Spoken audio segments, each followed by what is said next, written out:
सुनिए, 1 मिनट की एक कहानी है, जीवन के लिए बड़ी उपयोगी है।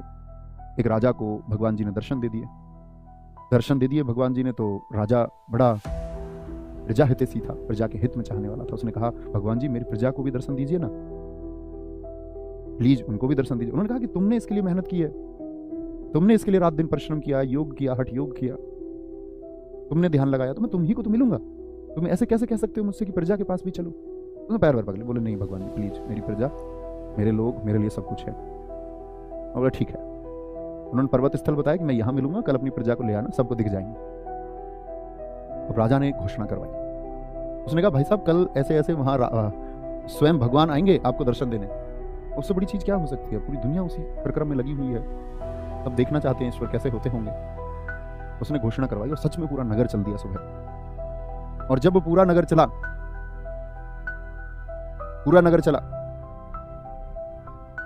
तो कुछ दूर बाद एक चांदी का भंडार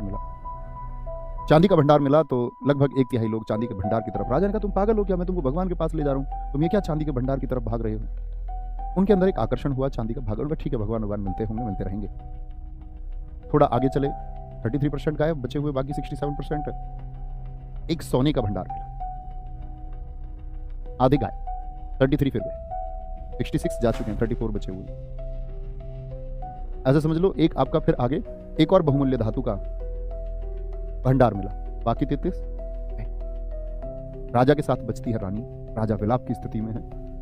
बोला रानी देखा तुमने ये लोग, इन लोगों ने क्या किया? मैं इनको ईश्वर के पास ले जा रहा था, मैं उस यात्रा पर इनके साथ था, लेकिन ये लोग उस यात्रा में भटक गए। इनका ध्यान ही नहीं है कहां पहुंचना है, क्या करना है। अंत में एक हीरो का ढेर दिखा, रानी भी गायब, रानी भी फुर हो गई। अकेले राजा पहुंचा भगवान जी के पास में। भगवान जी ने कहा तुम अपनी प्रजा को लेकर आने वाले थे, कहां गई? उन्होंने कहा जी जो सिद्धांत या जो प्रिंसिपल आप मुझे सिखाना चाह रहे थे वह मैं सीख चुका हूं।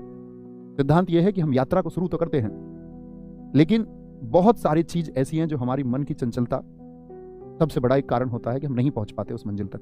क्योंकि हम बीच में कुछ चीजें हमको अट्रैक्ट करती हैं, कभी वो चांदी होगा, कभी सोना होगा, वो लड़की होगी, कभी कमेंट सेक्शन होगा, कभी दिमाग में कुलबुलाहट उठेगी जी आंसू पूछ लूं कमेंट में। तो मुख्य फोकस खत्म होने की तरफ, जो मार्ग खत्म होता है वहां पर नहीं है। तो आप लोगों से मित्र मैं ये प्रार्थना करूंगा कि आप भी प्लीज ना भटके, पूरे अध्याय को बड़े ध्यान से पढ़ा करो। हाँ अध्याय खत्म हो गया, अब सोचो क्या क्या डाउट हो सकते हैं अगर आप अच्छे छात्र हैं तो, और फिर अपने डाउट्स के सॉल्यूशन आप खोज सकते हैं, स्वयं खोज सकते हो। ऐसा हो ही नहीं सकता ना खोज पाओगे। और अगर खराब छात्र बने रहना है तो बात ही दूसरी है। सारा खेल किस बात का है? भटकने का है। तो इस मस्तिष्क की चंचलता पर थोड़ा विराम लगाइए। ये आपसे कहता होगा कमेंट करो, लेकिन आप सिलेक्शन खो दोगे इस चक्कर में।